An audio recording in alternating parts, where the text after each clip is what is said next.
जय जय रघुवीर समर्थ समर्थ म्हणतात की नामस्मरण केल्यामुळे आपल्या देहावर खूप चांगले परिणाम होतात. नामस्मरण केल्यामुळे आपल्या देहावर त्याचे खूप चांगले परिणाम होतात असं समर्थ आपल्याला ते सांगतात. आणि म्हणूनच समर्थ म्हणतात की नामस्मरण हा सर्व सत्कर्माचा राजा आहे. म्हणून समर्थ म्हणतात की नामस्मरण हा सर्व सत्कर्माचा राजा आहे. आणि म्हणून समर्थ म्हणतात की नामस्मरणासारखा दुसरा कल्याणाचा मार्ग कोणताही नाही. म्हणून समर्थ म्हणतात की नामस्मरणासारखा दुसरा कल्याणाचा मार्ग कोणताच नाही. आणि म्हणूनच समर्थ म्हणतात की आजच्या युगामध्ये भगवंताची प्राप्तीसाठी भक्ती हेच साधन आहे. भगवंताच्या प्राप्तीसाठी भक्ती हेच साधन आहे, दुसरं साधनच नाही असं समर्थ आपल्याला ते सांगतात. आणि म्हणूनच समर्थ म्हणतात की झोपी जातानाही नामस्मरण करत आपण झोपी जावे. झोपी जातानाही आपण नामस्मरण करतच झोपी जावे आणि उठतानाही मग आपल्या मुखामध्ये नामस्मरणच येतं असं समर्थ आपल्याला ते सांगतात. आणि म्हणूनच समर्थ म्हणतात की नामस्मरणामुळे आपल्या शरीरावर त्याचे खूप चांगले परिणाम होतात असं समर्थ आपल्याला ते सांगतात. आणि समर्थ म्हणतात की नामस्मरणामुळे आपल्यामध्ये सकारात्मक ऊर्जा वाढते, भौतिक सुरक्षा कवच निर्माण होते. या नामस्मरणामुळे आपल्यामध्ये सकारात्मक ऊर्जा वाढते आणि आपल्या अवतीभोवती एक सुरक्षेचं कवच निर्माण होतं. आणि म्हणून समर्थ म्हणतात की नामस्मरण ही एक दैवी शक्तीचा आशीर्वादच असतो. नामस्मरण म्हणजे दैवी शक्तीचा आपल्याला आशीर्वाद प्राप्त होतो. आणि म्हणूनच समर्थ म्हणतात की अखंड नामस्मरण म्हणजे अमृत ग्रहण केल्यासारखेच आहे. म्हणून समर्थ म्हणतात की जर दिवसभर जर आपण अखंड नामस्मरण आपल्याला आठवल तसं जर आपण केलं तर दिवसभर अमृत ग्रहण केल्यासारखंच आहे असं समर्थ आपल्याला ते सांगतात. आणि म्हणून समर्थ म्हणतात की जर समोरच्या व्यक्तीने किंवा जर कोणी आपल्याला वाईट बोललं, जर कोणी आपल्याला गाढव म्हणलं किंवा मूर्ख म्हणलं तर आपल्याला खूप राग येतो आणि आपण त्याला प्रतिउत्तर देतो. मग समर्थ म्हणतात की समोरच्या व्यक्तीने जर रागानं बोलली, समोरची व्यक्ती जर वाईट बोलली तर आपल्याला त्या बोलण्याचा परिणाम होतो. मग नामस्मरणाचाही आपल्या देहावर परिणाम होतो. नामस्मरण केल्यामुळे आपल्यामधला राग शांत होतो आणि समोरची व्यक्ती किती जरी काही जरी बोलली तर त्याचा परिणाम मात्र आपल्या शरीरावर परत होत नाही. पण नामस्मरण नसेल, भगवंताची भक्ती नसेल तर मात्र क्षणाक्षणाला राग येतो आणि मग मात्र आपल्यामधून वाद निर्माण होतात आणि मग शब्दाने शब्द वाढतो आणि मग आपलं मन अचंचल होतं आणि आपलं मन सैरभैर होतं. आणि म्हणूनच समर्थ म्हणतात की जर समोरची व्यक्ती आपल्याला वाईट बोलली तर त्याचा परिणाम आपल्या देहावर होतो. मग नामस्मरण केल्यावरही आपल्या देहावर चांगले परिणाम घडणार आहेत. आणि म्हणून समर्थ म्हणतात की नामस्मरण केलं तर आपला दिवसही उत्तमाचा जाणार आहे. आणि म्हणून समर्थ म्हणतात की नामस्मरणामुळे आपल्या देहावर त्याचे चांगले परिणामच होणार आहेत असं समर्थ आपल्याला ते सांगतात. समर्थ म्हणतात की नामस्मरण करताना सुद्धा बेंबीच्या देठापासून नामस्मरण करावे. नामस्मरण करतानाही बेंबीच्या देठापासून नामस्मरण करावे, अंतःकरणातून नामस्मरण करावे. आणि म्हणून समर्थ म्हणतात की माणिक न्याय मुलाकडे सुरुवातीला नामस्मरण करताना आपल्याला असंख्य विचार येणार आहेत. आणि म्हणून समर्थ म्हणतात की जरी ते विचार आलं तर त्या विचाराकडे दुर्लक्ष करून फक्त आपण नामस्मरणाकडे जास्तीत जास्त लक्ष द्यायचं. असं थोडे दिवस घडणार आहे, आपल्याला त्रास होणार आहे. पण समर्थ म्हणतात की जर आपल्याला विचार आले तर त्या विचाराकडे आपल्याला दुर्लक्ष करून नामस्मरणाकडे लक्ष देता आलं पाहिजे असं समर्थ आपल्याला ते सांगतात. समर्थ म्हणतात की आजच्या युगामध्ये तरुण वयात मुलांचं मन स्थिर नसतं. आजच्या युगात तरुण वयामध्ये मुलांचं मन स्थिर नसतं. हे मुलांचं मन स्थिर होण्यासाठी देवाचं नामस्मरण त्यांनीही केलं पाहिजे. तरुण मुलांचं मन स्थिर राहण्यासाठी तरुण मुलांनीही देवाचं नामस्मरण केलं पाहिजे. आणि मग समर्थ म्हणतात समर्थ त्या मुलांना मग त्याचा चांगलाच अनुभव येतो असं समर्थ आपल्याला ते सांगतात. समर्थ म्हणतात की तरुण वयामध्ये मुलांचं मन स्थिर नसतं, त्यांना जगाचा अनुभव नसतो, त्यांना कुठलाही जगाचा अनुभव नसतो. आणि या वयामध्ये कधी कोणी त्यांना फसवेल हे आपण सांगू शकत नाही. त्यांचं मन हे स्थिर नसतं आणि ह्या वयामध्ये त्यांना कोणी कधी फसवेल हेही आपण सांगू शकत नाही. आणि म्हणून समर्थ म्हणतात की नामस्मरणामुळे जीवनातील खूप समस्या आणि खूप संकट संकट कमी होतात असं समर्थ आपल्याला ते सांगतात. आणि म्हणून समर्थ म्हणतात की नामस्मरण हे तरुण वयापासूनच आपल्याला करता आलं पाहिजे. समर्थ म्हणतात की आताचे तरुण मुलांना नेट, लॅपटॉप, मोबाईल, टीव्ही या सर्वांचं वेड लागलं आहे. आजच्या तरुण मुलांना नेटचं, लॅपटॉपचं, मोबाईलचं, टीव्हीचं या सर्वांचं वेड लागल्यामुळे त्यांची बुद्धी स्थिर नाही आणि म्हणूनच ते बारीक सारीक गोष्टीसाठी सतत चिडचिड, रागराग करत आहेत. म्हणूनच ते बारीक सारीक गोष्टीसाठी सतत आई वडिलांना चिडचिड करत आहेत, रागराग करत आहेत. काही वेळा तर मुलं मात्र राग मनात ठेवून, राग मनात साठवून मुले दुसऱ्यांचा घातही करतात. म्हणून समर्थ म्हणतात की आपण पेपरला वाचतो, आपण बातम्यामध्ये ऐकतो, आपण जी 24 तासला ऐकतो, अनेक घटना ज्या आपल्याला ऐकूही वाटत नाहीत अशा घटना आता घडत आहेत असं समर्थ आपल्याला ते सांगतात. आणि म्हणूनच समर्थ म्हणतात की तरुण वयामध्ये मुलांची बुद्धी ही स्थिर नसते. बारीक सारीक गोष्टीसाठी ते सतत चिडचिड करतात, रागराग करतात, आई वडिलांना दोष देतात आणि थोड्या थोड्या कारणासाठी मनामध्ये राग निर्माण करतात. आणि रागामुळे त्यांच्या मनामध्ये राग साठल्यामुळे मुले दुसऱ्यांचा घात करतात आणि पैशासाठी कुठलेही वाईट काम करतात.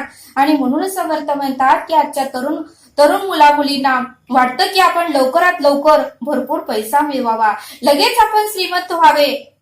हेच आताच्या तरुण मुलांचा विचार आहे, हेच आताच्या तरुण मुलांना वाटतं. पण समर्थ म्हणतात की यामुळेच मुले वाईट मार्गाने पैसा मिळवतात. म्हणून समर्थ म्हणतात की यामुळेच मुले वाईट मार्गाने पैसा मिळवतात. आणि म्हणून समर्थ म्हणतात की तरुण मुलांना सुद्धा आतापासूनच आपण नामस्मरणाची आवड त्यांच्यामध्ये निर्माण केली पाहिजे. त्यांना बालबैठकीच्या श्रवणाला लहान मुलांनाही आपल्याला बसवता आलं पाहिजे असं समर्थ आपल्याला इथे सांगतात. समर्थ म्हणतात की देवाला कशी सुंदर व ताजी ताजी फुले आवडतात. समर्थ म्हणतात की परमेश्वराला, त्या परब्रह्माला, त्या ईश्वराला सुंदर व ताजी ताजी फुले आवडतात. तसं समर्थ म्हणतात की त्या परमेश्वराला, त्या परब्रह्माला तरुण मन देवाला आवडते. तरुण मन देवाला आवडते. आणि म्हणून समर्थ म्हणतात की तरुण वयातच आपल्याला नामस्मरण चालू करायला हवं असं समर्थ आपल्याला इथे सांगतात. आणि म्हणून समर्थ म्हणतात की तरुण वयामध्ये नामस्मरण केल्यामुळे मन स्थिर राहते आणि आपल्याला अगणित पुण्याही आपल्याला प्राप्त होते. आपलं मन स्थिर राहते आणि आपल्याला अगणित पुण्याही प्राप्त होते. आणि म्हणून समर्थ म्हणतात की नामस्मरण हे जरी छोटं असलं तर त्याचं फळ मात्र फार मोठं असतं. नामस्मरण हे जरी छोटं असलं तरी त्याचं फळ मात्र फार मोठं आपल्याला प्राप्त होतं. आणि म्हणून समर्थ म्हणतात की दिवसभर काम करताना आपल्याकडून नामस्मरण हे घडलं पाहिजे असं समर्थ आपल्याला इथे सांगतात. समर्थ म्हणतात की माणसाचं मन हे चंचल असतं, त्यामुळे नामस्मरण घडत नाही. प्रत्येक माणसाचं मन हे चंचल असतं, त्यामुळे नामस्मरण घडत नाही. त्यामुळे समर्थ म्हणतात की आपल्याला संतांच्या संगतीत आपल्याला राहता आलं पाहिजे, चांगल्या विचारांच्या लोकांमध्ये आपल्याला राहता आलं पाहिजे. जे सत्कर्मात आहेत, जे नामस्मरणात आहेत, ज्यांचे विचार उत्तमाचे आहेत, त्या लोकांच्या संगतीत आपल्याला राहता आलं पाहिजे असं समर्थ आपल्याला ते सांगतात. म्हणून समर्थ म्हणतात की मोह मायेत न फसता नामस्मरण करावे. मोह माया हे नाशवर आहे, आज आहे तर उद्या नाही. आपला शेतीला वारस नाव आहे, पण आपण मेल्यानंतर पुढचा वारसदार निर्माण होणारच आहे. हे शाश्वत नाही, हे मोह आणि माया आहे. या मोह मायेमधून आपल्याला शाश्वत काय आहे याचा विचार आपल्याला करता आलं पाहिजे. आणि म्हणून समर्थ म्हणतात की मोह मायेत न फसता नामस्मरण करावे. इतरांना त्रास देऊ नये, इतरांना दुःख देऊ नये, इतरांना तळतळ घेऊ नका, इतरांच्या मनाला वेदना होईल असंही बोलू नका. ते सर्व काही फिरून आपल्यापर्यंतच परत येणार आहे असं समर्थ आपल्याला इथे सांगतात. आणि म्हणून समर्थ म्हणतात की आपल्या मनामधले विषय जर शांत व्हावेत, आपला क्रोध शांत व्हावा, मत्सर शांत व्हावा, तिरस्कार शांत व्हावा, अहंकार शांत व्हावा असे जर वाटत असेल तर रोज आपल्याकडून नामस्मरण हे घडलं पाहिजे असं समर्थ आपल्याला इथे सांगतात. समर्थ म्हणतात की बऱ्याच जणांना मानसिक आजार असतात, बरेच जण मानसिक आजाराने त्रस्त असतात. मग समर्थ म्हणतात की नामस्मरणामुळे त्यांचाही त्रास कमी होईल असं समर्थ आपल्याला इथे सांगतात. समर्थ म्हणतात की नामस्मरण केल्यामुळे आपल्यामध्ये सकारात्मक विचार येतात आणि दुष्ट विचारांचा मनावर कोणताही परिणाम होत नाही. नामस्मरणामुळे आपल्यामध्ये सकारात्मक विचार येतात आणि दुष्ट विचारांचा आपल्या मनावर परिणाम होत नाही. आणि म्हणून समर्थ म्हणतात की अखंड नामस्मरण आपल्याला दिवसभर तरी घडलं पाहिजे असं समर्थ आपल्याला इथे सांगतात. समर्थ म्हणतात की संसारात राहूनही आपण नामस्मरण करावे. संसारात राहूनही आपण नामस्मरण करावे. जास्त संसारात गुंतू नका. म्हणून समर्थ म्हणतात की जास्त संसारात गुंतू नका. सीताफळाच्या बीसारखं संसारात गुंतू नका. चक्कूच्या बीसारखं आपल्याला संसारात राहता आलं पाहिजे. आणि म्हणून समर्थ म्हणतात की देहातून आत्मा कधी जाईल हे सांगता येत नाही. म्हणून समर्थ म्हणतात की देहातून आत्मा कधी जाईल हे सांगता येत नाही. आणि म्हणून समर्थ म्हणतात की वृद्धापकाळी आणि म्हातारपणीच नामस्मरण करावे असे काही जण म्हणतात. म्हणून समर्थ म्हणतात की काही लोक म्हणतात की तरुणपणी नामस्मरण करायचं नाही, तर म्हातारपणी वृद्ध काहीच नामस्मरण करायचं असं बरेच जण म्हणतात. पण समर्थ म्हणतात की मृत्यू हा कधी येईल हे सांगू शकत नाही. आपल्या आयुष्यामध्ये आपला मृत्यू कधी येईल हे आपण सांगू शकत नाही. कारण मृत्यूला वय नसतं. मृत्यू ही कुणाचंही वय बघत नाही, वेळ काळ बघत नाही. ज्याची वेळ आली त्या लोकाला, त्या व्यक्तीला मृत्यू यम हा घेऊनच जातो. मग ती व्यक्ती 10 वर्षाची असो, 15 वर्षाची असो, 30 वर्षाची असो किंवा 40 वर्षाची असो असं समर्थ आपल्याला इथे सांगतात. आणि म्हणून समर्थ म्हणतात की भगवंताचा विसर पडला तर पापच घडणार आहे. भगवंताचा विसर जर आपल्याकडून घडला तर आपल्या हातून पापच घडणार आहे. आणि म्हणून समर्थ म्हणतात की चालू काळ वाया घालवू नका. आणि म्हणून समर्थ म्हणतात की घडीने घडी काळ आयुष्य नेतो, देहांती तुला कोण सोडू पाहतो असं समर्थ आपल्याला इथे सांगतात. आणि म्हणून समर्थ म्हणतात की नामस्मरण हे औषध आहे. थेंब थेंब आपण पोटात जर आपण टाकलं, थेंब थेंब आपण जर हे नामस्मरणाचं औषध जर पोटात टाकलं तर मग मात्र आपल्याला कोणतेही आजारही होणार नाहीत असं समर्थ आपल्याला इथे सांगतात. आणि म्हणून समर्थ म्हणतात की ऑफिसमध्ये जाताना आणि ऑफिस मधली काम करताना सुद्धा आपण नामस्मरण करतच काम करावे, म्हणजे आपला दिवसही उत्तमाचा जातो. भाजी विकताना सुद्धा, कुठलाही कामधंदा करताना, कुठलाही व्यवसाय करताना जर आपण ते काम करत जर नामस्मरण केलं तर आपल्याकडून भरपूर पुण्याही वाढेल असं समर्थ आपल्याला इथे सांगतात. आणि म्हणून समर्थ म्हणतात की हाताला काम आहे, डोळ्याला काम आहे, पायाला काम आहे, पण तोंडाला काय काम आहे? मग तोंडातून आपण नामस्मरण का करत नाही असं समर्थ आपल्याला इथे सांगतात. आणि म्हणून समर्थ म्हणतात की नामस्मरण करताना आपल्याला अनेक विचार येतात, त्यावेळेस मात्र त्या विचाराकडे दुर्लक्ष करून आपल्याला नामस्मरणाकडेच आपल्याला लक्ष देता आलं पाहिजे असं समर्थ आपल्याला इथे सांगतात. आणि म्हणून समर्थ म्हणतात की नामस्मरण म्हणजे जादूचा दिवाच आहे. नामस्मरण म्हणजे जादूचा दिवाच आहे असं समर्थ आपल्याला इथे सांगतात.